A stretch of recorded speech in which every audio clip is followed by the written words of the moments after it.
Martin Rolling Stone Willis, you are on the road, correct? I am. I am currently right out front of the USDA in Albany, New York. I have to get my dog stamped for international travel. Oh, really? I thought that's like meat packing and stuff, though. You're not gonna sell your dog for food in Russia. Is that a delicacy Well, out there or something? I didn't say he was alive.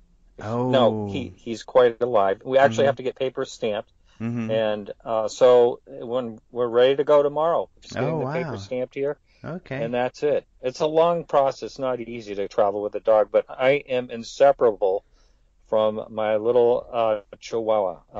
How funny. He, I he's one of these. understand. Mm-hmm. Yeah, he's one of these. He doesn't shake. He doesn't bark like Oh, people good. always complain. He's very loyal and he attacks on command. Uh-huh. So it's perfect. He's a perfect dog. Good. Little attacker, little ankle attacker on That's demand. it. Yep. Hey, nobody wants their ankles bitten off, so it works just as good as anything else. The Grays hate him. Yeah. Haha, I can understand because I had a little chihuahua that I loved to death. Oh But yeah. I guess before we move on, because you don't have much time, so I do want to tell people who the guest will be once you hang up on me. That's going to be Ron Felber. He's an author, and he usually authors fiction books, thrillers, and the such. He comes from a corporate background. However, he says 20 years ago or so, he met this couple who he says is credible, who told him that they were abducted by aliens. So he was open to listening to them, and he says he believes their story, and he spent a lot of time. He's had it researched, and so he wrote a book on their story called The Mohave Incident, inspired by a chilling story of alien abduction, and we interviewed him about that. So we'll have that coming up after Martin and I talk about the news. Well, hey, Ron's going to be on my show as well. What? October 7th. Yep, October 7th, I believe it is. Oh, okay. Wow, how funny. So, yeah. Yep. So, yeah, I was really looking forward to talking to him. Now I'll have to listen to the show to make sure I don't ask him the same questions you ask him. Yeah. So, pretty interesting stuff. So, we'll talk to him in just a minute. But before we do that, let's go ahead and get into the news. So, do you have a news story? I do. One of the things I liked when I was reading through the stories on Open Minds is it's about an old case that happened in 1994. And like you had mentioned a while back, it seems like a lot of these old cases are coming forward. People are coming forward to tell them. It might have to do with, the UFO shows on TV and, um, Mm-hmm. Hangar One with, MUFON. So this is a MUFON reported case recently. It happened back in 1994, and it was a Virginia witness. And they talk about, I really like this story because they talk in detail about this UFO that hovered over a house. So the witness recalled that back in, I think it was September of 1994, he or she was returning to work and noticed what looked like a huge star moving across the horizon in the distance. And the person followed this thing, got in the car, and drove about a mile away when he or she came upon this encounter. And it was only about 100 or so feet away, and it was beaming light down on top of a house, and it was completely quiet, completely silent. And so what really was interesting about this is it had a huge red light in the center of the bottom, and then it was covered with white lights. And they drew a picture of it and submitted it. So on your site you can see what it looked like. And the thing that really was interesting about this is he or she noticed. I have a feeling it was a woman, but I have no idea why. They noticed that a car was in a school parking lot and it left, and the UFO followed it. So they drove behind and up over a hill to see what was happening, and both the car and the UFO were nowhere to be seen. Hmm. Great story. Yeah, really weird stuff. And yeah, these are those ones that are just so strange. And the image is kind of cool because they use like a Photoshop or something it looks like, to create the image so it gives you a better effect. But yeah, that is a really weird case. It's an interesting one, and these are hard. And some people are like, oh, there's no pictures or video. We just have to take them by their word. But you know what? Even with pictures and videos, typically you can't make heads or tail of them. So you have to use the anecdotal information anyway. So anecdotal information is kind of all we have to go on. And these are one of those things where you're like, did it happen? Did it not? What the heck? I mean, there's so much detail. You wouldn't think someone would go through the effort of, making up this such a odd story Right. just to post it. Not only that, it's when someone remains anonymous Hmm. and they go through this type of detail, what would they benefit out of Yeah, it? yeah, So I think it's a great story. yeah. Really interesting one. All right, so I wanted to talk to you. Not that it's fun to talk crap, and I don't mean to throw too many jabs at some of these places out there, but this is just one of those things. So there's this video of a Russian UFO out, and we've talked about we talk about how the tabloids have picked up UFO stories so much in the UK, but it Right. started to get annoying lately because they're picking up these videos on these YouTube sites that create hoaxed UFO videos all the time, right? Hmm. So there's a guy, the director of investigations here, Dennis Firemouth, here in Arizona. He's great. He actually, unfortunately, discovered the mundane nature of a Tucson sighting out here, and we posted that story not too long ago. Lee Spiegel actually wrote about it. But he also did this video because there was a hoax video, Secure Team 10, uh, you know, put out this video. They have lots of hoax videos, and they put this one where this cube comes out of this, cloud type of thing. And so Dennis had shown me how he made something very similar in 10 minutes. And he gave me this video, and it's great. And I've been waiting for the right chance to use it. So when this Russian thing came along, I just kind of, it was getting all over the place, so I decided to look into it. It took me 10 minutes to figure out the background. I mean, my concern here is that most of these alleged fantastic videos, there's no witness testimony. Like on our stories, when we write stories about UFO sightings, we post the YouTube link. When you're looking at the YouTube video, it's from their YouTube channel. We're not, stealing it and reposting it, which is what happened in the case I'm about to mention. Or we're not just fabricating it. With these hoaxed ones, usually they don't have any history to them at all. And you don't know who the witness is, and you can't trace them. So I decided to trace this video of the Russian UFO. Sure enough, it turns out it was actually posted a year ago. Coincidentally, a year ago from the date that I decided to write the story, September 9th, which is so weird. And it was from Poland. So these guys saw these lights over a bay out there in Poland. And there were actually a couple videos that were taken. I think they're most likely military flares, but who knows? Some people have said they disagree with that. You can go to the videos. They are, interesting videos. Apparently, the videos were them then downloaded and posted by a bunch of these, dubious UFO YouTube places. One of them posted it recently. And they said it was Russian. Unfortunately, then, one of the popular UFO sites out there that the UK loves to follow posted it with all of this wrong information. And then the daily, what is the Mirror Online, posted the story with all the completely wrong information without doing the research to find out where it really came from. It's just frustrating that, they don't do their due diligence, and we've talked about this before, and they post just completely false information as if it's the truth. And it's just very frustrating. How did you figure that out? I mean, if you only had a video to go on, right? Hmm. I mean, how did you figure out that it was the one in Poland? Well, I figured there can't be too many Polish UFO videos. Russian actually is first what I did. And so I Googled Russian UFOs videos, looked through the videos until, I found the same one. And I just kept searching. Then I found, luckily, I guess this is what helped. The person who originally posted the video put in his comments it could be the Russian military. So that's why this came up as with the tag word Russian, because actually it's a Polish video.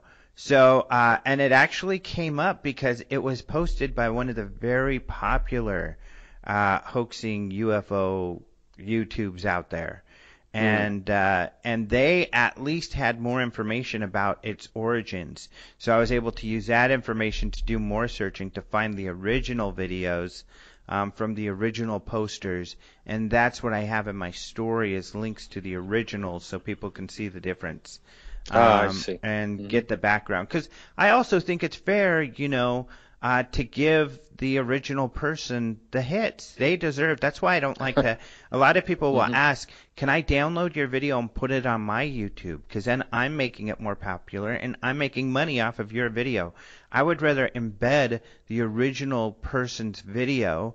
So first, they get credit for it because it's their video. And second, so it, people can go to the source, find out more about the origins of the video so they can question the person who posted the video in the first place and do their own research and investigation.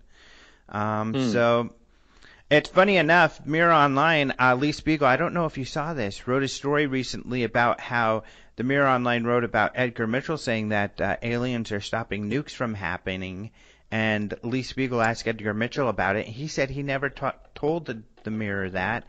And they just completely made up the interview. Oh, I had no idea. That story was everywhere. Yeah, it was everywhere. And now Mitchell says, yeah, they made it up. Wow. Isn't that wild? Aren't there, libel lawsuits for stuff like this? I don't know. Lee said they did reach out to the Mirror, and they didn't want to comment. Lee was expecting the Mirror to rebut, the story. Because if they really did, because they said we got these quotes from an interview, but instead of saying, look, here's our quotes from the interview, here's proof we did the interview, they've said nothing. So perhaps, the interview never did happen. Who knows? It seems like someone did some research, and the time that they claimed they did the interview was the same time that Jaime was holding his Roswell Slides event. And it was actually the same day that Edgar Mitchell had a pre-recorded interview that was shown there at the Roswell Slides event. So, yeah, wow. I don't know what's going on with this world. In fact, I'm I don't post their links because you know how I do the daily headlines. I'm not posting these links that the UK tabloids are posting these dubious videos anymore. I mean, if it's something original, I love the stories where they have a citizen there in the UK who says, "Look at my weird pictures or videos," because that's great. Those are just regular people reporting stuff. But even though often they turn out to be birds or something mundane, but not always, and it's better than. They're just seeking the sensationalism of posting these dubious videos. What can you do? That's right. What can you dubious? This is the first time I'm gonna have to cut this short because I have an appointment. I got to get my dog stand. No problem. All right. All right. Glad to have you for a little while. You have a safe trip, and hopefully we'll hear from you soon, right? Yes. Hopefully we can connect next Monday. It'll be late in the afternoon for me in Russia while you're just getting up. Perfect. So hopefully we can make it work. All right. Thank you very much, sir. You have a great trip. Wonderful. Thanks. Be safe. All right. Thanks a lot. See ya. All right. Now that Martin is gone, I am going to talk some mad smack about him. Oh, you're not gone yet. All right. Well, now our good buddy Martin is gone for real. So now we can really talk some smack. Just kidding. Let's go ahead and get into our interview with Ron Felber. I am very excited to have author Ron Felber with me. Hello, Ron. How you doing there, Alejandro? Good to hear your voice. Thank you. Yeah, it's always exciting when people who Normally, aren't the regular people who are out there writing books on this topic kind of find something, especially people who are seasoned authors such as yourself, find something that inspires them to get into this? And so maybe you could tell people a little bit about the name of your book and what it's about. Well, it's called the Mohave Incident. Mohave Incident. It's available at Amazon and Barnes and Noble and the rest. And the way I got into it was a little bit odd because I was a businessman for quite some time, and I ran a company, a fairly large one, and we had about 100 salespeople nationwide, and one of them was a good friend of mine on the West Coast, and we were friends, so we talked like friends. And over dinner one time, knowing that I was a writer, he had a best friend who he played football with. As a matter of fact, this fellow was an all-state football player from a college in California, and they played football together. So he told me about an experience they had, this incredible story with UFOs and alien abduction. And at the time, I was writing thrillers, and I still write thrillers, the Jack Madsen series, etc., things of that nature. So I said, well, this whole UFO thing, alien abductions, I'm sure your friends are great people, but, it's just not something I really have an interest in spending a lot of time writing about. So he was very compelling, and he said, look, they don't want to tell the story. They went to their folks with it, their parents with it, and while their parents were understanding and helpful, if they loved them, etc., they were skeptical, and they really were very smitten, the two individuals, the Giffords, this would be Tom and Elise Gifford, about that. So he put us together, and reluctantly we met. But I found the story so incredibly compelling and them so credible that I said to myself, this is a story that needs to be told because I don't think there's another one like it, period. And about how long ago was that? Well, the event actually happened in October 1989, but they continued well after that in terms of just this feeling of being watched in some episodes that happened with their children, etc. And when was it your friend approached you and you began speaking with the Giffords? That would have been in the early 1990s, like 1990, 1991. Mm-hmm. But what I did was research it very thoroughly. We had long sessions where we taped each of their accounts, great detail, vivid detail about the craft, about the aliens that they encountered, etc. And then I had them brought to the National Center of Psychiatry. I'd gone to Georgetown University. That's where I got my degree. And a friend of mine was director of psychiatry at the National Center of Psychiatry in Washington. So we took there first to get an evaluation. And Dr. Bernard Battone said, this is the most unusual case I've ever encountered. I believe what they're saying is true. They have no neurosis. They have no psychosis. There's not anything except this. They are suffering from the symptoms that a POW, a prisoner of war, might suffer from.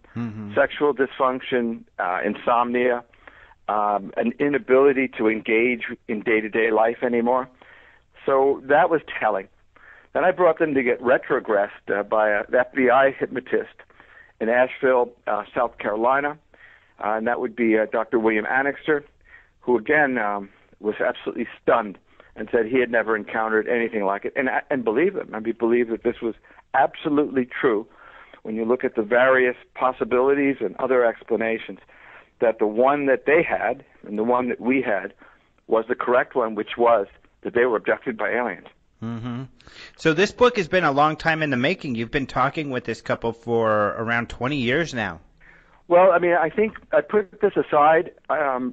Again, we had them taken for polygraph tests. It was a fairly extensive proposition in terms of research. I went to the actual site myself. So, I had, at the time I was running a company, and it was something that I did when I could do it, but I kept copious notes and taped everything I could, videotaped the hypnotic sessions, so that what you have here is an extremely well-researched and well-documented account that's really singular in its and unique in its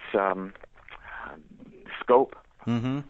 What had you thought of prior to your friend approaching you? What had you thought, if anything, about the whole UFO phenomena? Well, I mean, like everybody else, I mean, I think everybody wants to know somewhere in the back of their mind, what is life all about? What is existence all about? Is there something, are we all part of some larger plan? And so people, become religious, people become spiritual, and some people reject the whole notion entirely. I guess that I would be one of these people that would say I'm modestly religious, modestly spiritual. I guess if anything, I was a cop who transported federal prisoners for a living. Then I became a corporate executive and CEO.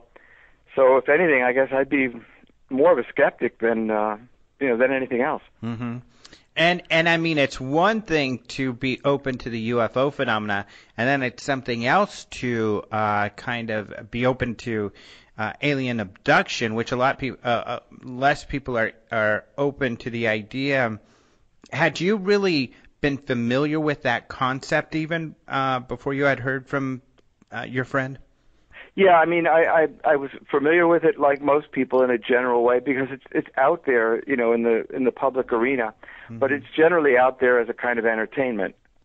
So I didn't really look at it as anything, very serious. I mean, I had a casual interest like most people probably would, but this was something really different because if you knew these people and got to know them and met them, this is a fellow who's a career-oriented guy. I mean, he's running a project for a large construction company that built malls and built shopping centers and things.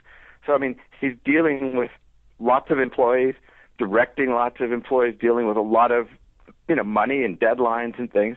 His wife was a sort of college graduate, all-state football player. The wife is a mother of two with a third child that she was expecting at that time. So you really couldn't ask for more stable people. I mean, very classic, upwardly mobile, college-educated, career-oriented. The last thing in the world people like that want is something that takes them off the track that they've been almost bred to be on. It derails everything that they thought mattered in life. So when you first met them, what was your mindset like? Were you really skeptical, or had your friend convinced you that at that point were you really open to it when you first met them? Well, my friend is like, again, a very one of the more stable guys I know, hardworking. By the way, now it works for Oracle and executive up in Oracle. So this is no lightweight. It is a more than stable, I would say, one of the backbone of the country kind of guys. Highly successful, nice family, all of those things. So if he tells you this is my best friend, if he tells you we played football together in college, and believe me, this guy is telling the truth. He has no reason in the world. He doesn't want to tell people. He confided in me. You've got to say, well, obviously something happened to these people. What was it? So what was that first meeting like? Did you go to their house and your friend was like, hey, tell them about your alien thing? Well, I mean, it was that's really funny because I didn't just, go there for a couple of hours or something. I spent a couple of days there. And, we started with a dinner to sort of break the ice and warm things up. And I think they probably were as skeptical of me as I was of them. And, I think they trusted me and I believed them. And where I came from on this was, I don't know what happened to you, but something incredible happened to you. And no matter where it leads, it's a hell of a story. Now, in the book, is the story? It says based on or inspired by. So is the book fictionalized version of their events of what happened? No, actually, almost. I won't say all of it, but I would say 80% of it comes from transcripts and tapes. directly, written. Some of the chronology has changed around just because, if you've ever written a story, sometimes the chronology you have to change a little bit or it gets very complicated. So things like that. I changed the names of the principals, Tom and Elise Gifford. Those are our pseudonyms. And I changed the names of their children, for privacy reasons. Other than that, it's a true story. It's a true story, straightforward.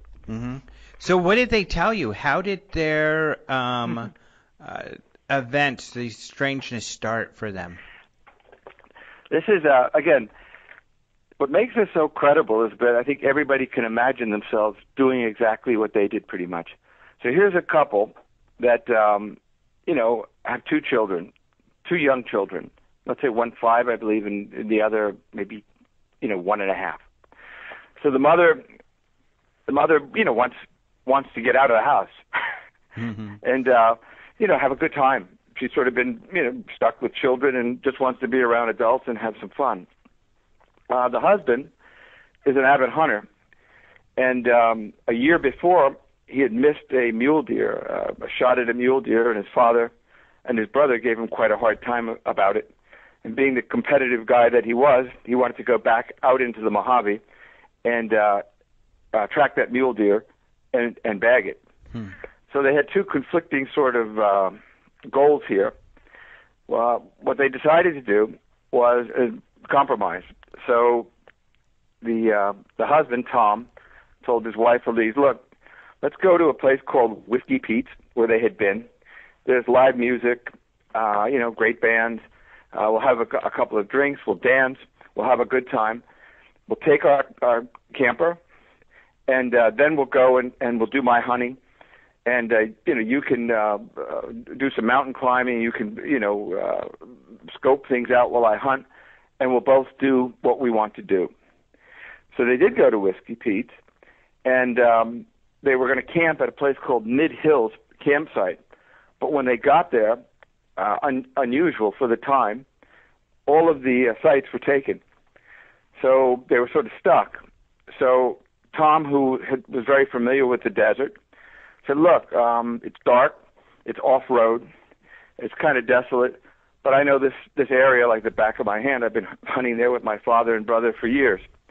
So let's go, and, we'll cook up some steaks and, do some stargazing and have a romantic evening. And then I'll do my hunting, and we leave the next day.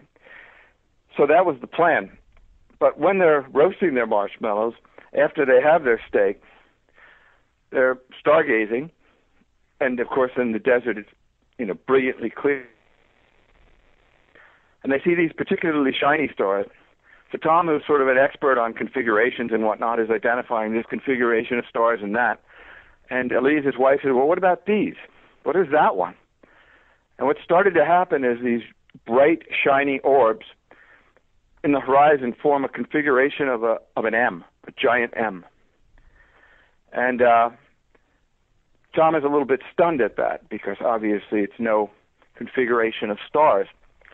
So they start to guess what it might be, and of course they guess that maybe it's some sort of military exercise. Maybe these are some kind of craft that are up there, because they're starting to communicate with one another.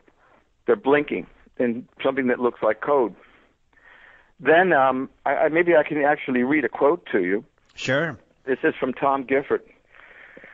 When we first saw them dropping, because these things then start to drop from the sky. When we first saw them dropping from the sky, we thought it was some kind of military maneuver, maybe for Operation Desert Storm, but it was too massive even for that. I mean, there were hundreds of them falling, then rushing toward us. So I kicked out the campfire, grabbed my gun, and ran into the back of the camper with Elise. There we sat Indian style, waiting, until they came. Hundreds of them, hundreds of pairs of tiny red eyes glowing in the dark around us. Wow. Harrowing. Yeah, that's pretty terrifying. Now, and about what year? This was in the late 80s then? This would have been October 89. Mm-hmm. And so what did they remember next? Well, I'll tell you, probably the best place to go is to the book itself, because I have some quotes that we can go to. Uh-huh. But basically, what happens is there's actually different kinds of beings that they encounter, and the first kind are malevolent. They're small, they're sort of raucous, and these are the red-eyed sort of creatures. But then they're surrounded by these illuminated figures. And I have some really very vivid descriptions of those beings. And what happens then is a huge craft hovers over them. And when I say huge, I mean the size of a football field. And while that's happening, and these illuminated figures are circling them, Tom tries to leave. He tries to go for his gun, but they're jolted by electric shocks when they move forward and try to escape. Mm-hmm. So literally, they're held captive there. And then they go through something that could only be, I guess, classified as a kind of torture. So, but these things were outside of the camper? That's right. As a matter of fact, they pulled the curtain shut, but they were shining like white light. And so it didn't matter if the curtains were shut. At first, when these things started falling, they thought the Russians were invading. They thought it was like a world war or something. Wow. And so and then he tried to open and go outside of the camper when he was shocked? Yeah, actually what happened was there were these two sort of, I don't know what to say, monitors, let's call them, and sort of like holograms. And so when they moved forward a foot, the holograms would move forward, and they were electrified. So if they moved too close, they would get jolted, and they realized they were just trapped there. I have a little section here. Mm-hmm. The sky above them, their entire nighttime sky, was now filled with hundreds of shiny objects, flashing signals to one another. Together they sat holding each other, too frightened to move, too frightened until it began. Slowly at first, like parachutes floating, free-falling downward gracefully. So they stared, captivated by the prospects, as dozens, no hundreds of the glowing white objects traveled like falling stars across the sky. "Oh my God," screamed Elise. "It's the Russians. The Russians are invading." "No," Tom comforted, scrambling to his feet. "It can't be." "Get in the truck. I'll put out the fire and they won't see us." Elise hesitated. He shoved her. "Get in the truck." The lights were landing now, he observed, landing all over the valley. The lights were landing, his frantic mind processed, and coming towards them. With the Tom grabbed Elise, who just sat there staring, and jerked her to her feet. "They're coming to get us," she muttered, entranced. "There's no road, no roads out there," Tom said, as much to himself as to her, "but they're still coming at us." He looked to his wife, who had lapsed into a state of shock, then took her by the hand as he raced around to the truck's cab, grabbing his 12-gauge Ithaca shotgun, 7mm Browning rifle, and a hunting vest looped with dozens of rounds of ammo. At the end of this, telepathically, they're just told, "Get in the truck. If you try to fight us, we'll kill you." Mm-hmm. Did he ever try to fire any of his guns? No, he couldn't. As it happened, they just both became kind of entranced and wound up in the back of the camper. Mm-hmm. When you say they were tortured, did they feel that then they were taken on board the craft, or did this torture happen while they were in the truck? Did it all kind of take place in the camper? Both. And one of the things that makes this so unique, I believe, is that I don't know of anything where for an extended 8 hours, 8 conscious hours, 2 individuals are looking at each other, describing spacecrafts, describing the aliens themselves, the different kinds of aliens, pinching themselves. "Do you see this?" "Yes, I see it." "What do you see now?" Comparing notes, moment to moment. They thought they were going to have heart attacks, and when they got to the verge of feeling like they were going to have a heart attack, a kind of mist filled the truck and calmed them. like a kind of anesthesia. This is what Elise Gifford says. They wanted everything we had, everything. Our minds, our bodies, even our souls, I think. It was like they drew it out of us with a syringe, every molecule, and it was painful. And I thought we were going to die, or had already died, and were being tortured in hell. Yeah, it's strange because it seems like kind of a non-physical kind of torture in some ways. Well, actually, it was both. Mm-hmm. What happened was they were made to relive experiences. For example, I don't want to get into this too much, but there was a molestation of one of the principal characters when she was a child, and made to relive that. Moments of exaltation, moments of horror, moments of everything, like they were really living it. And the purpose, it seemed, was to see what the reactions would be emotionally, to pull from them an understanding of how human emotions work. Mm-hmm. And so when they were taken to the craft, how did that happen? Yeah, that's really one of the more fascinating things. Maybe I can read to you a little bit about the craft itself or something like that. Great. Yeah. The craft was larger than anything they ever imagined could fly. More than a football field in diameter and shaped like a disc with an elevated dome that rose up from its center. It was encircled by brilliant white lights flashing in what appeared to be coordinated, coded rhythms. Together they watched in awe, stunned as the huge craft shot a probe, perhaps 200 feet in diameter, down to the ground, then began transporting objects both into and out of the spacecraft. From the disk's underbelly hung 6 smaller units, the size of helicopters, and designed like miniature versions of the mother craft that suddenly became visible. All of this happening right before their eyes, and it was overwhelming. "Do you see it too?" Tom asked. "Yes." The big ship with 6 others suspended from it. She nodded, her mouth buried in the flesh of his shoulder. The tunnel of light beaming objects up and down. Again she nodded. "Name the objects." "They're patterns of things, more than actual physical objects, things like plants and cattle, cactus and trees." "Anything else?" She paused long enough to observe a pattern of red, amber, and white lights in the form of a triangle emanating from the ship, then breaking loose from it, moving carefully, methodically across the desert basin. She nodded.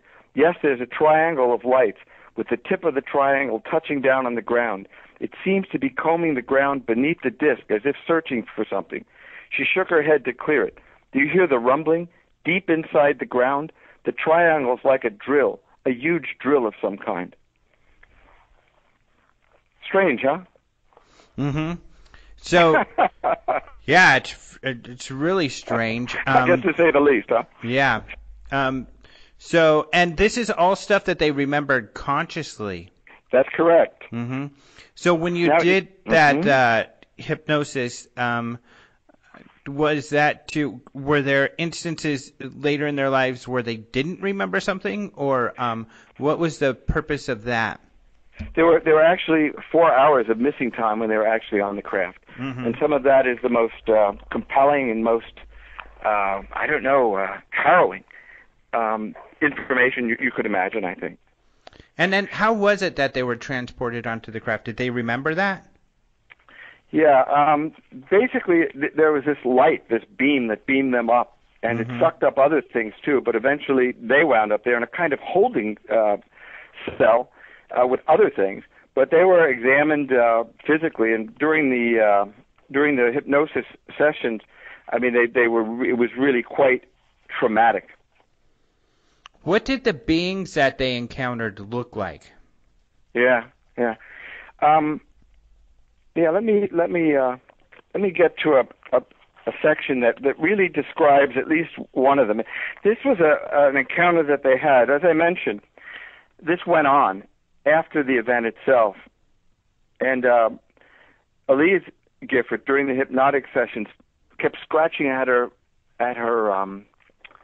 neck, and so Dr. Annixter said, "Why are you doing that?" And she said, "I can't talk about it." So he kept pressing, but in a way that was subtle. Finally, she said, probes. That's how they watch us. That's how they track us. They know everything we're doing. They know when we're doing it. They know how we're doing it. So here's a description, and this comes from an event that happened several weeks after the actual event. It was 4 weeks later, in the dead of early morning, the dreams recurred with an intensity unlike any of the others. In his, Tom saw himself once again back in the camper, trapped and screaming, while the illuminated creatures encircled him. He was screaming, but there was no sound, and then he saw a flashing image. It was of a long, narrow tunnel with lights running along the sides. But then it was gone again, and then he saw a being who was all white, the color of the tunnel lights. Again he saw a flashing image, and it was of several beings like that. They were trying to restrain him. Then the vision was gone, and only the first figure remained. So these are the emerging subconscious things that had been suppressed that are coming out in dreams. They come out in vivid detail in the hypnosis sessions. But here's a description. Then the vision was gone, and only the first figure remained. The being is 4 feet tall. He wears a white luminous uniform with an upturned arrow on the chest. He has no facial features, no mouth or lips, only slits. He passes directly through the wall. He stands behind the headboard. He stays there, passes his 3 long fingers over Elise's face, over and over. Tom can only see the hand. He opens his eyes, and directly above him is the face of the white being. "You're dreaming," he hears the voice say. Then he looks to Elise's face and sees the burn marks its fingers have left. "Hey, wait a minute," Tom says aloud. "This is no dream." He turns to Dawn and gasps. He was awake. He knew he was awake, and Dawn had the burn marks all over her face. When, like this incident happened, did they go to the doctor to have those burn marks checked out? They did. Actually, they took photographs of it. Mm-hmm. Wow. And so, yeah, I mean, all of these sound like very terrifying experiences. Yeah, here's what another. This comes from the tapes.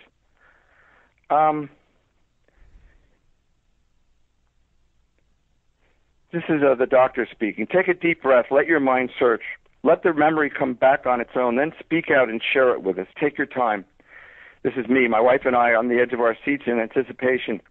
Already Annixter had established they were inside the ship at the time they fell asleep. At last, Tom Gifford spoke. His face was a mask of concentration. His vision was hazy for the period, though obviously he was struggling to see it. "I see bright blinking lights. I'm on my back, encircled by people looking at me. I see their outlines in the light, strange shadows, but it's so bright." "Go on," persisted Annixter. "Take a deep breath. Let it out and see if you can remember more." "I'm fighting and resisting them in the camper." Tom is suddenly agitated. Elise is grasping for my hand as she's being pulled away. They're white all over, and I'm fighting. He throws his head to one side. I want to remember things about that, but the memories don't seem concrete, more like images. Suddenly, Elise's voice rings out with a volume and hysteria that sets our teeth on edge. "Bug eyes," she screams. Annixter swings around to her. "Say more."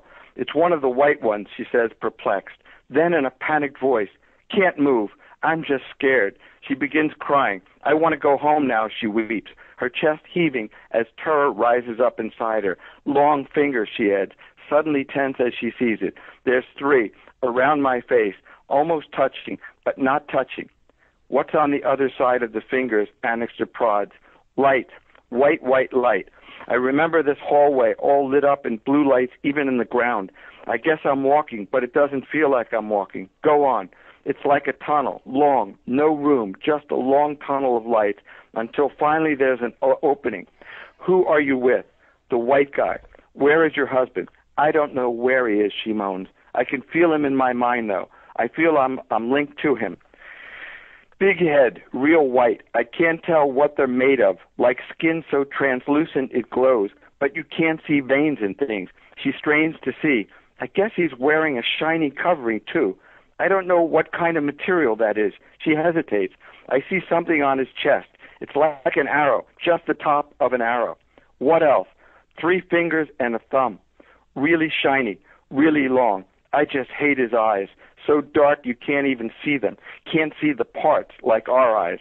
They're big, then go skinny at the ends. That tiny nose, practically just 2 holes. Little tiny mouth, but I don't think there are teeth or even lips. A little chin, no hair. Skinny body like a 5-year-old's, almost my height. What happens is at this point? What does he say or do? I'm supposed to just lie on the table. It's okay. I don't know why he keeps looking in my eyes. He puts his finger on my face just like he did at home that time when he burned me. So these experiences, do they continue to this day? They've abated. They continued for some period of time, and really what at least Annixter thought was like a POW. You know, if you've had a really traumatic experience, it doesn't just go away. Mm-hmm. It's like a explosion in a tunnel or in a cave. It reverberates.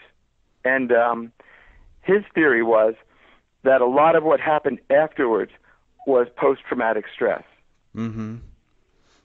So how long did they have actual, in that you all can surmise? It might be difficult to know for sure, but how long do you think they were having actual experiences? A couple of years. Mm-hmm. And all in the early 90s or late 80s into the 90s? Yeah, late 80s into the 90s. And if you ask them now, they still think it's going on. They still think they're watched. Mm-hmm. But the psychologist thinks that could, or psychiatrist thinks it could be post-traumatic stress syndrome. Yeah, in the sense that, if you hear pipes rattling or doors creaking, if you're really, had this jarring experience, the interpretation of those noises becomes different to someone that's gone through that versus someone that hasn't. These experiences they had, was there any communication beyond just what seemed to be experimentation? Was there any information imparted on them? What was that? This is one of the more stunning sequences. The doctor says, Elise, and this is while she's under hypnosis, Elise, do you have any idea what these beings want or why they're here? It was macabre watching as Elise sprang up in her chair, suddenly animated and alert. Her voice, rather than soft and emotional, took on a new cadence, which was clipped and direct, quite unlike her. They want to make contact with the population. Tom and I are specimens, imperfect like the human race. When we're ready to communicate with them face to face, then possibly the world will be too.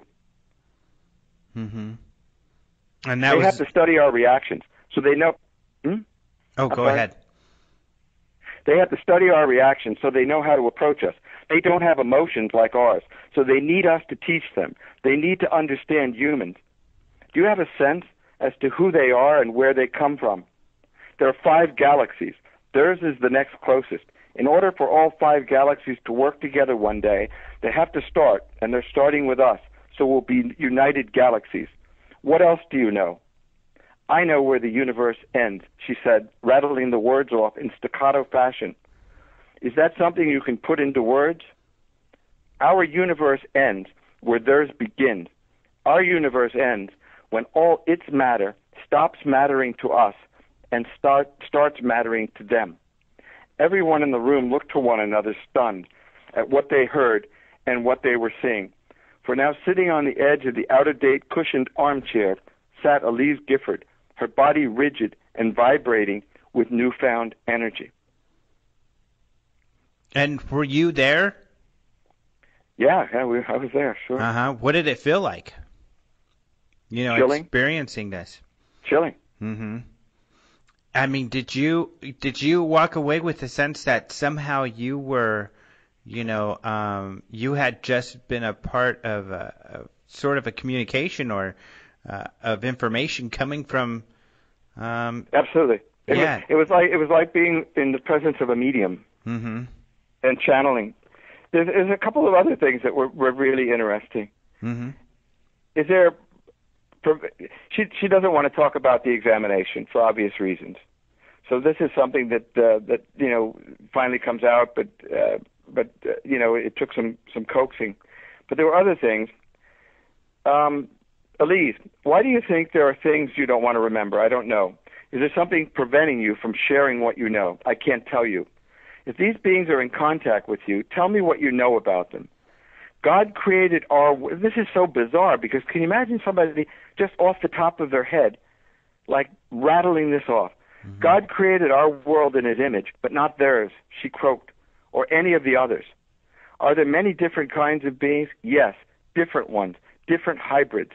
When do you think this communication will happen between the aliens and humans? I don't know. In my lifetime? How long will you live? The hairs on the back of my neck raised.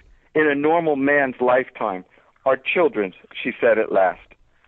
It was then that I had the distinct feeling that I was in a chess match of words. Elise had begun to take satisfaction in the cleverness, the sharpness of her responses. I tried a new tack. Are we watched as a population regularly? Yes.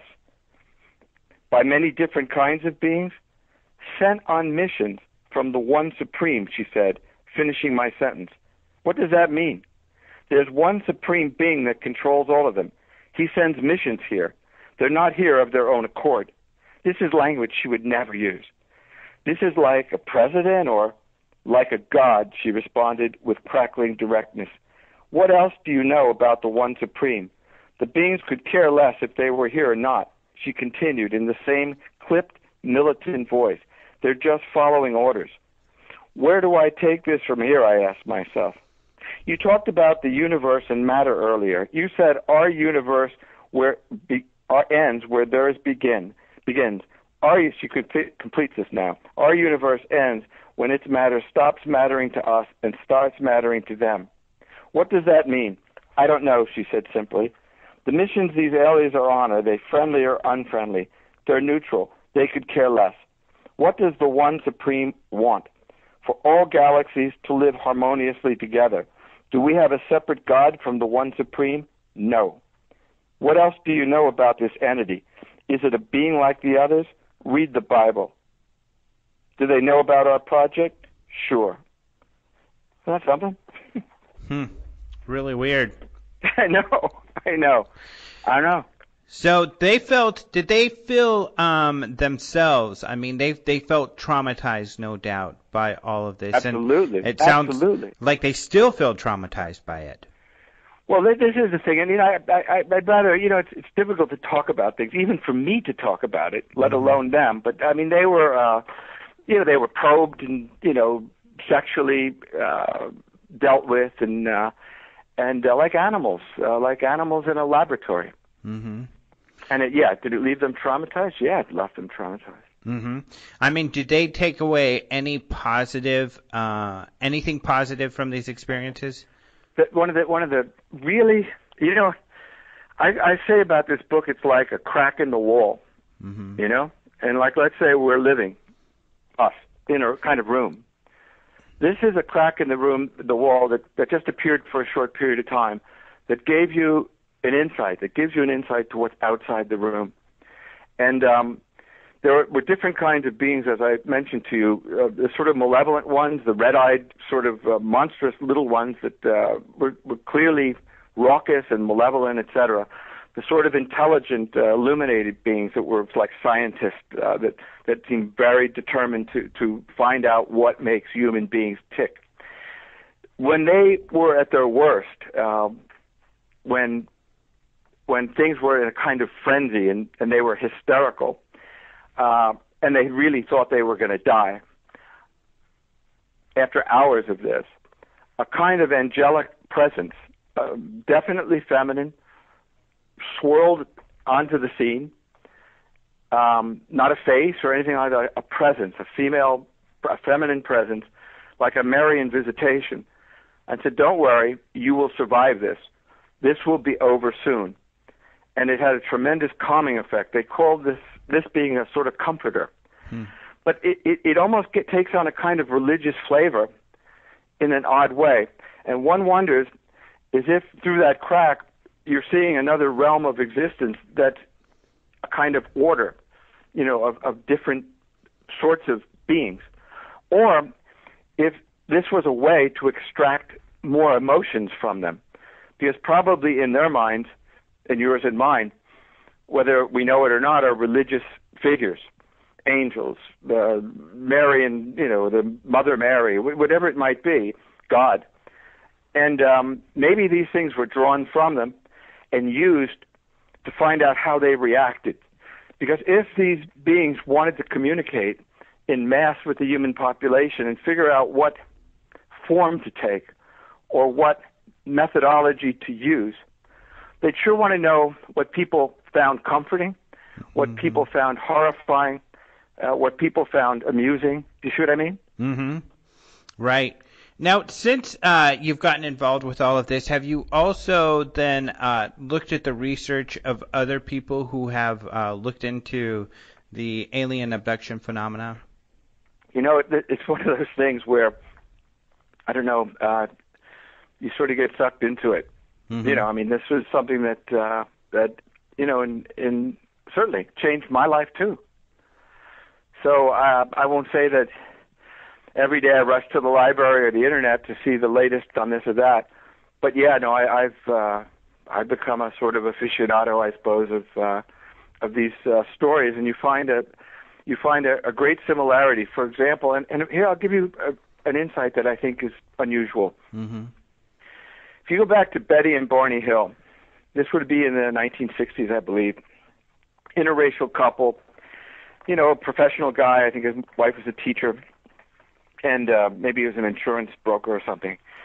Anyway, business suit kind of fellow. Wife is a teacher, stable people again. They had this encounter where they had missing time. So they saw a UFO. It hovered above them. They look at their watch. They look at their watch when they're back in their car, and 4 hours had passed. They go to a doctor. They're hypnotized, and they recover an experience not so unlike the Giffords, minus this incredible detail, this conscious detail, etc. So there are a lot of stories like where a person says they were abducted, and you have to be, there's one person, and this is what they say. But once you deal with more than one person, and once you deal with people that consciously deal with something, I think that 30 years ago, or whenever this happened, 40 with the couple I described, I think that things have come a long, long way since then, and the curtain is open a lot more than it was. And I think this is kind of a huge step forward towards whatever communication is going to happen. If you think about the early stories of UFOs, there were pictures like, in the Himalayas or something, you'd see a disc-shaped object, black and white. But now, Fife Simpson, the governor of Arizona, talks about seeing a craft the size of a football field hover overhead while he's playing with his child in a playground, and then take off at tremendous speed, along with 1,000 others in Phoenix, Arizona. So these experiences now that were once little glimpses are now full-blown experiences, and I can't think of a more full-blown experience than the one the Mohave incident describes. Mm-hmm.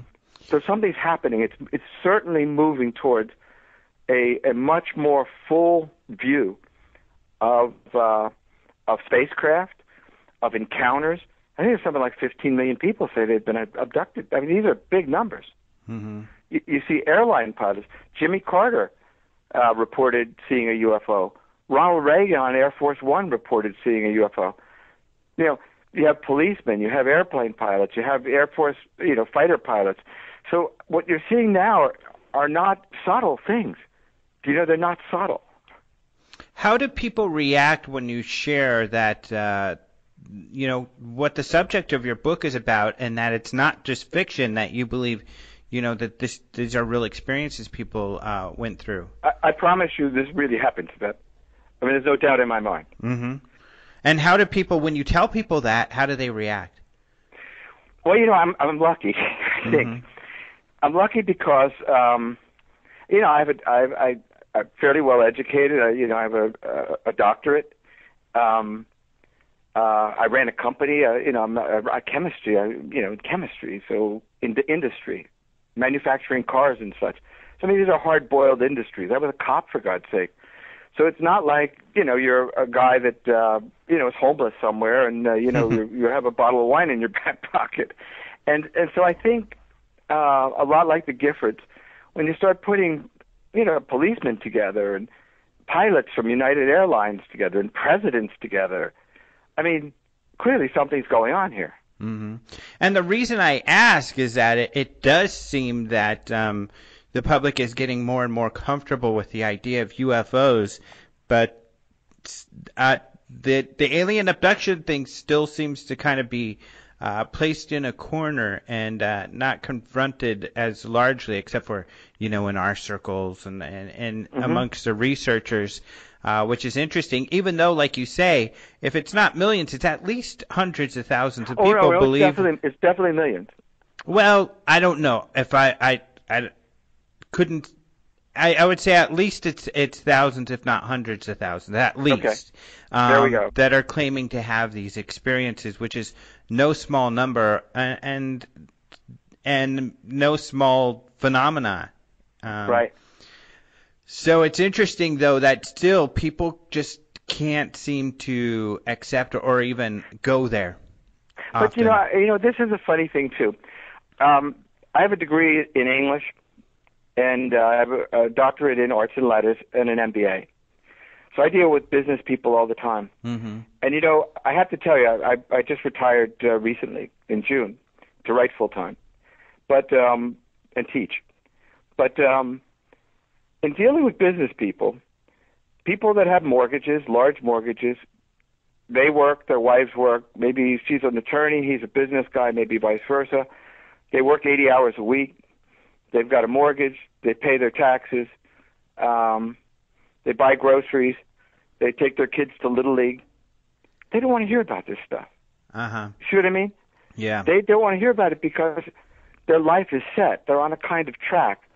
And I found in business the most stunning thing to me is how such intelligent people as these, with really high IQs and whatnot, have so little imagination. Mm-hmm. Well, unless it's your career and you're working in a creative field, imagination, I guess, can be a detriment to many people in their careers. Well, actually, I have to say, if there's a quality that I always look for in business people, Mm-hmm. it was resourcefulness. Mm-hmm. Yeah. Yeah, and I think you make a good point, though, because a lot of people are always asking, why is that the case? There's a lot of interesting cases when it comes to UFOs. There's a lot of credible people talking about abduction, but people just don't seem to care. I'll give you a very good example that's very concrete. I had my son who's now 30, but when he was a teenager, early, adolescent, let's say 14, Mm-hmm. cover of Time magazine was about Lyme's disease. My son was, we live in a rural area, and so camping and things like that is part of what we do. And Lyme's disease was really, I won't say at epidemic proportions, but there were a lot of people that had Lyme's disease. It was a cover of Time magazine. Mm-hmm. So my son was doing terribly. He was a bright guy. All of a sudden he's getting D's and F's. He's walking around the house like an old man. Basically his frame is bent over, racked in pain, and we're very concerned, of course. Mm-hmm. So one day, he's so frustrated, he's flunking all his classes, he punches his fist through the wall. Now, do you know what that takes for a 14, 15-year-old kid in frustration? He goes, Dad, I'm sick every day. I wake up sick, and I go to bed sick. All day I'm tired. I bring him to the doctor personally now. Now it got serious. I take a couple of days off. I say, we're going to put you through a GI series, whatever tests, this can't go on.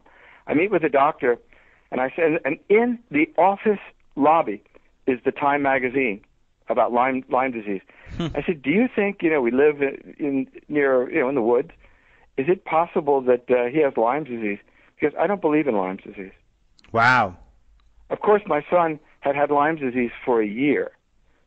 It affected his nervous system. He had to take the cure, a medication, through a stent in his wrist, directly, intravenously, to get this out of his system because it had gone so deep. But can you imagine a doctor looks at the cover of Time magazine and says, I don't believe in it. I don't believe in Lyme disease. Mm-hmm. And then you talk about alien abductions. You see what I mean? Yeah. We have a gentleman speaking at our next UFO Congress, our conference we have out here, who's a former professor of sociology, and he's going to address that very issue. He calls his talk about hidden events.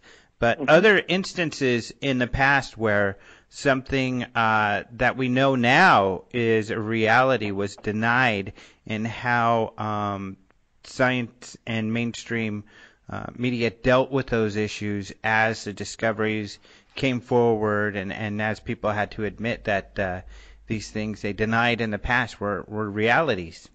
Well, look at John Mack from Harvard. Mm-hmm. You're familiar maybe with his book. Yeah, oh yeah. Yeah, well, I mean, here's a guy that, pretty much ruined his career. An incredibly well-respected Harvard professor, a doctorate, etc., renowned professor, examined this subject and said, I believe in alien abduction. Mm-hmm. This is a real and true phenomenon. Wrote a 500-page book about it, and really, I mean, it was met with a deafening silence. Mm-hmm. Right. Yeah, exactly. So thank you so much. We're pretty much out of time. The book is called Mohave Incident. Is the best place for people to get it on Amazon, or is there somewhere else you would recommend people go? Well, I mean, I always like to support local bookstores.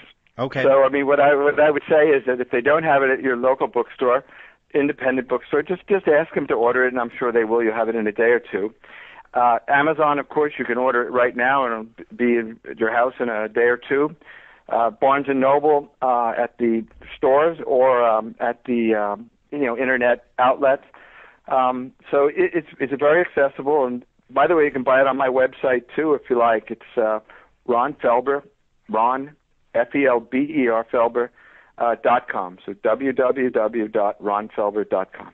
Okay. All right. Well, thank you so much for coming on and telling us about this super fascinating story. It's always interesting to hear about, more and more of these cases, and to hear them from someone like you that has such an interesting background and perspective on all of this. So thank you very much.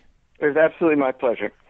Thank you so much to Ron for being on the show. Really interesting stuff. So you guys are going to have to get this book. It's called The Mohave Incident, like he said. It's published by Barricade Books. You can find it on Amazon, or like Ron had mentioned, there's several other places you can find it. So check it out and let us know what you think. So good luck to Ron. So again, thank you so much for being on the show. Thank you also to Martin for being on the show and making some time while he's traveling to come and join us and tell us about some news. You know, there's actually a little more news I wanted to share with you all, and that is a story I wrote just late last week about Travis Walton. So everybody loves to hear about Travis Walton. What is Travis up to? Oh, Travis is so great. And he is great. He's a buddy of mine. I mean, I just got to he was going through town, and he stayed over the house with me and my girlfriend, and we got to meet and catch up on a lot of stuff. And he's just a fascinating person. But I wrote a story. He's got this November event coming up. It's the 40th anniversary of the incident. So the incident happened on November 5th. So this event happening this year is going to also start on November 5th. And this is kind of cool because one of the people he's going to have is Chuck Ellison. And Chuck Ellison was the first deputy sheriff that Travis Walton's coworkers spoke to. So if you remember the story with Travis Walton, he's a logger. He's out there logging. Him and his buddies get ready. It's about dusk to go home, and they see a bright light in the forest. They go investigate that forest, or that light, and they find this hovering craft, just above the trees in this clearing kind of area. Travis, being a knucklehead, and I think he was the youngest guy, but he jumps out of the car and goes over there, trying to be cool, and then he decides, the way he says it, he actually was crouched down. He was getting up, and because he decided he ought to go back to the truck, and the guys were yelling for him, "What are you doing? Get back here!"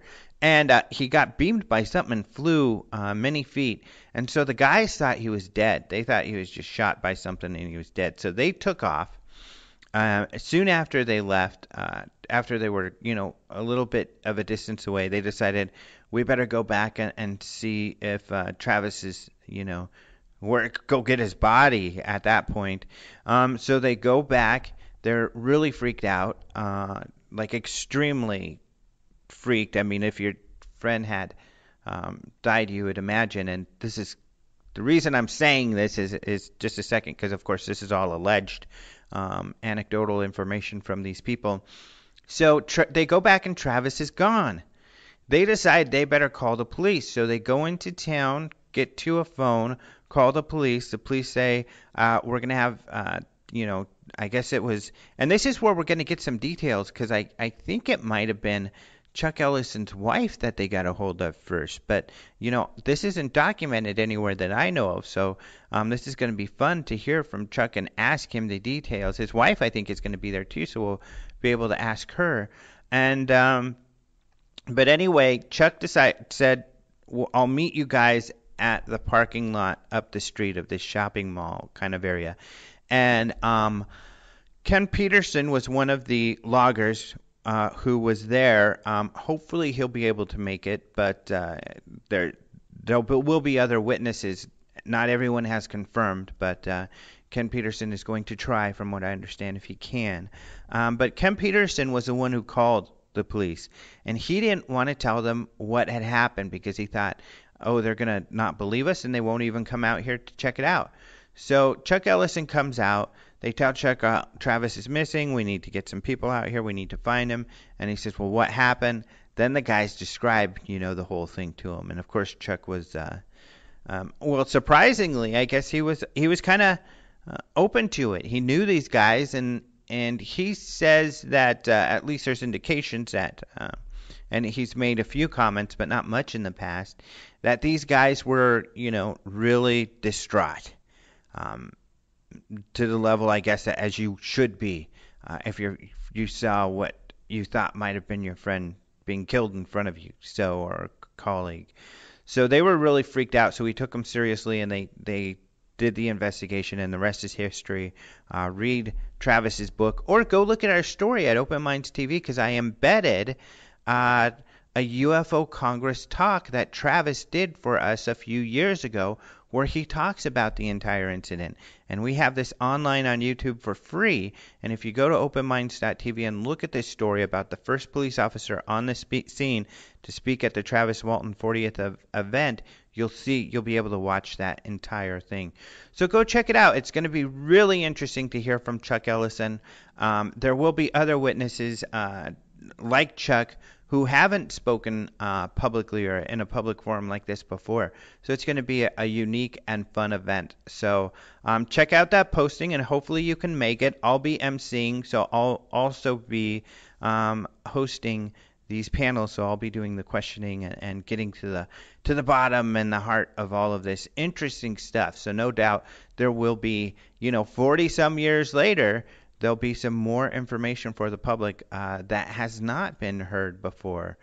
That's what's so interesting about this case. You have so many witnesses, and now, as the years have gone by, with Open Minds, we've been able to, at the Congress, get some of the witnesses who hadn't spoken before, and being able to see the behind the scenes and how these guys interact, it's very much like how people would interact, I think, if they had truly experienced these things.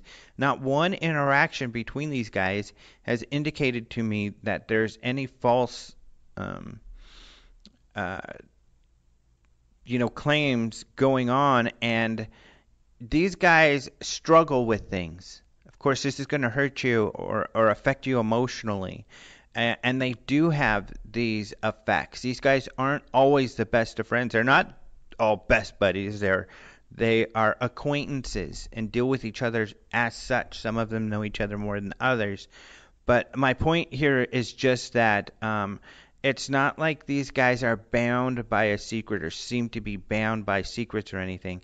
They're just individuals living their lives, all dealing with what they experienced in different ways, with different perceptions about what had happened, but all agreeing that this happened, that this craft of some sort was there in the forest, beamed their buddy. They almost got blamed for murdering Travis because people didn't want to believe, of course, there was an extraterrestrial or some strange craft there. Of course, it's an assumption that it's extraterrestrial. So it's really weird stuff, but it's going to be a great event. So that's going to be really fun and really excited about that. But yeah, I wanted to share that.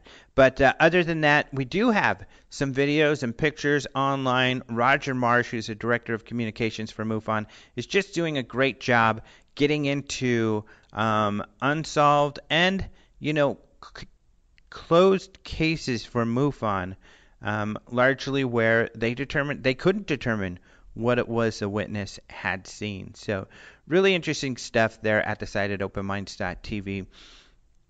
As for the UFO Congress, like I told you guys earlier, we've got a lot of cool stuff, but we're going to have kind of, a couple citizen hearing type of things because it was exciting. So if you're not aware of that, the citizen hearing for disclosure was a couple years ago, and it was a mock kind of hearing that was hosted by Stephen Bassett. But Stephen Bassett wasn't the only guy who put this event on, so we're going to have some of the other guys, just because we gave Stephen Bassett an award. We heard what he had to say about all of this, but now we want to hear from some of the other people involved. So we're going to have Ruben Langdon. He was a guy who helped produce the whole thing, and he has edited along with Jeremy Corbell, who you guys have heard on the show. But they've edited together all the video footage for the entire thing. And so they're going to be there to show some of the best footage and to talk about this and to talk about a future project they have related to this that you all can help with, that you all can be in on a bit. So they're going to be talking about that. But we're also going to have one of those congressmen who was skeptical, who showed up and was like, okay, what are these goofballs going to tell me, And he says, some of them were goofballs that he heard from, but he says a lot of them weren't, and a lot of them were very convincing. And he wants to talk about how and why he was convinced that this is a real phenomena and what needs to be done going forward regarding government secrecy in this arena when it comes to UFOs. So terribly interesting. This is going to be unique, and this is great. We're really excited about that. So he's going to do his own lecture, and he's going to participate in some panels. So, and this is Congressman Cook. He was a representative from Utah. He's in the House of Representatives, and we're really excited about that. But let alone a lot of other great people. We're going to have John Greenwald. We're going to have, this is funny. Okay, one more thing. I know I'm going on, but Chase Kletsky. So you guys know we've had her on the show. She's a MUFON investigator, and she's kind of even got her own MUFON investigation team with MUFON. And that's new, actually, since we interviewed her, I believe. Well, I know so, because interestingly, I interviewed her at the Travis Walton event. At that time, she wasn't with MUFON because she had been with MUFON, but she left at MUFON. Like soon after the Travis Walton conference, last year, where he had kind of this pre-conference kind of thing out there in November last year, there was another event where Chase was, and she got to speaking with Jan Harzan, the director of MUFON, and she ended up going back with MUFON. Anyway, you may have noticed this. She's out in Australia doing talks about UFOs, And she's got all these news stories. Australia loves Chase Kletzky because they're writing all these news stories about Chase and this important UFO investigator and how she thinks we're about to crack the case. Soon we're all going to know more about what's going on, and there'll be less secrecy. So really interesting, and she's going to be speaking at the UFO Congress as well. We've got a lot of exciting stuff. We've got, I think this is kind of funny, dueling PhDs. We have a professor of history who's going to talk about the bad aliens, and of course this is David Jacobs, who's done a lot of research into this field. But then we have a retired professor of journalism, who's going to say the opposite. He's going to say, no, I think that they're all pretty good and they're here to help us. So kind of like our interview today, is it good? Is it bad? Is it somewhere in between? I don't know what the heck's going on here, people, but it sure is curious. That's why I like trying to find out. So we've got a lot of really interesting stuff. Go to ufocongress.com to check that out. Be sure to reserve your room ASAP, because I think it appears we're going to sell out of rooms earlier than usual, because we just have, it's a popular conference, and really there's limited space at this conference. I mean, there's no other place like this where you've got this beautiful hotel, a top of the line hotel where the richie riches go to play golf and whatever, where we've got the rooms down to like less than half off, so it's affordable. And everybody in this beautiful location hanging out on all the tables and the beautiful outdoor spaces are all UFO people. So there are all of these conversations everywhere going on about this topic, all the way from your nuts and bolts to, the more fringe type of topics. And then amongst all of these are some of your favorite researchers and authors in this field. Travis is always there. Again, now a regular are Kathleen Martin and Stanton Friedman. Even if they're not speaking, they come to just be there and to talk with their fellow researchers and to talk with interested people in the public. So that's one of those things. We have a lot of researchers who are typically there and authors, even if they're not speaking, because it's kind of like the event to get together and to talk. And when can you talk to the community in that sort of way? You can't, except for at the UFO Congress. So, I mean, that's what it is. That's what it's always been. That's the legacy that we've tried to continue on, which was created even before we owned and ran the event. It's changed hand a few times, but that's something we've tried to keep. So, anyway, UFOcongress.com. Go to openminds.tv for everything else. We've got updates on the Puerto Rico case at openminds.tv and on the new UFO report. Go to openminds.tv if you want to get our email newsletters where we keep you up to date on all the latest news and everything via email. You'll find a box in the upper right-hand corner on openminds.tv where you can do that. I want to thank Caleb Hanks for the opening and close music. You can find him on the radio page at openminds.tv, a link to the Clerk Chronicles where he posts his spectacular music. And I want to also thank you, because you guys are awesome. And I want to thank you. You guys are awesome. It is always great to see you guys at some of these events we get to. Honestly, I'm going to be at less of these events, not because I want to, just because other things in my life are kind of pressing. And really, I'm going to be speaking at the UFO Congress, and I'm going to try to limit myself. We have our own stellar event. I should just be speaking at our event. Because it's awesome. So if you want to hear Alejandro Rojas and some of my interesting lectures, and I'm a fairly humble guy. I am pretty humble compared to many others. But I really like my lectures. I've been doing this for many, many years, writing stories pretty much every day on this topic. Every story I delve and I do research. So some of the favorite information I've come across over the years, I've compiled into different lectures that I've been doing around. And so I've had to start to turn down lecture requests And I so appreciate people who ask me. It's just that my life is really busy. I got open minds to deal with and other things. So come to the Congress if you want to see some stuff. Anyway, but it's still wonderful to see you guys when I get a chance. We will be at MUFON in a month, and we'll see some of you there. But otherwise, thanks so much for listening, everybody. You guys are awesome.